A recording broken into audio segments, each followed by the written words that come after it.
तंत्र की दुनिया में बहुत कुछ होता है। आप सामान्य पूजा पाठ कर सकते हैं, देवी देवताओं की कृपा पा सकते हैं, कोई दिक्कत नहीं है। पर जब बात आती है कुछ अलग हटके करने की, कुछ विशिष्ट करने की, जब बात हो प्रत्यक्षीकरण करने की,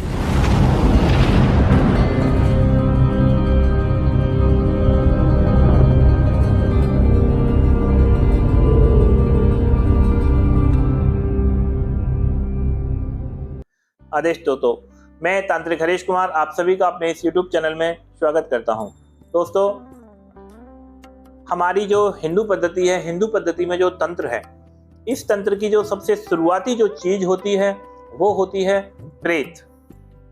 प्रेत की साधना हमारे यहाँ सबसे फर्स्ट और सबसे पहले पायदान पर खड़ी है। और कुछ लोग ना प्रेत को बहुत छोटा समझते हैं, जबकि हमारे यहाँ सबसे ज्यादा पावरफुल सत्ता जो है वो प्रेत की होती है। प्रेत ही एक ऐसी शक्ति है जो आपको आपके जो विगत जीवन यानी कि मृत्यु के बाद का जो जीवन है, शमशान में क्या होता है, वो सारी चीजें आपको पूरा सिद्ध होने के बाद लाइव दिखा सकता है। हाँ, तो यदि आपके परिवार से, रिश्तेदार में से यदि कोई भी किसी की भी मृत्यु होती है तो आप उससे मरने के बाद भी संपर्क कर सकते हैं। तो प्रेत साधना सबसे उच्च कोटि की और बेहतर साधनाएं होती हैं। इसी दुनिया के अंदर सबसे ज्यादा जो चमत्कार दिखाए जाते हैं वो प्रेतों से दिखाए जाते हैं। इस दुनिया का लगभग जितने भी बड़े से बड़े दरबार जो चलते हैं वो सभी प्रेतों की और प्रेत शक्ति से चलते हैं। ऐसा कोई भी गुरु नहीं है, ऐसा कोई दरबार नहीं है जिसके पास में प्रेत सिद्ध न हो और वो दरबार चलाए।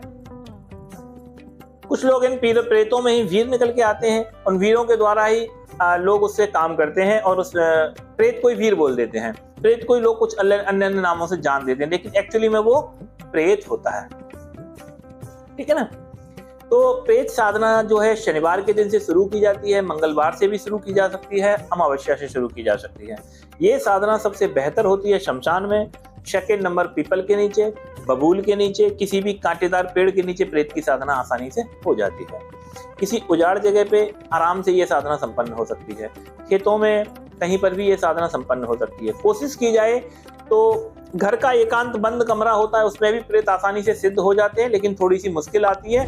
तो अगर जहां तक हो सके आपको खुली जगह पे ये साधनाएं संपन्न करनी चाहिए, घर से बाहर करनी चाहिए। तो मान लीजिए कि आप पीपल के नीचे या बबूल के नीचे करते हैं तो जल्दी इसकी सिद्धि आपको प्राप्त होती है। प्रेतों से आपको डरने की जरूरत नहीं है। प्रेत इंसानी होता है, इंसानी तरीके से ही रहता है, इंसानी तरीके से ही वो दिखाई देता है। तो प्रेतों की साधनाओं में कोई डर नहीं है, लेकिन अगर आपको फिर भी कोई डर लगता है तो आप अपना हमेशा सुरक्षा कवच लगा कर चले। इस कवच को करने के बाद आपको किसी भी तरह का कोई भय नहीं रहेगा। प्रेत के द्वारा किसी भी तरह का चमत्कार कोई भी सामान को भी मंगा सकते हैं। कई तरह के प्रेत होते हैं जो आपको काल ज्ञान कराते हैं, कई तरह के प्रेत हैं जो आपका दरबार लगाएंगे, आपकी गद्दी शुरू करेंगे, या लोगों का भला करने का जो काम है। बहुत तरह की शक्तियां होती हैं। कैसा प्रेत आता है वो आपको तभी पता चलेगा जब आप उसकी सिद्धि करेंगे। तो प्रेत साधना के लिए जो भी कोई भाई हमसे संपर्क करना चाहता है, आप हमारे इस नंबर पे संपर्क कर सकते हैं। प्रेत साधनाएं 3 दिन की भी होती हैं, 1 दिन की भी होती हैं, 7 दिन की होती हैं, 21 दिन की भी होती हैं। प्रेत साधना के लिए आप लोग हमें संपर्क कर सकते हैं। ठीक है दोस्तों, आदेश।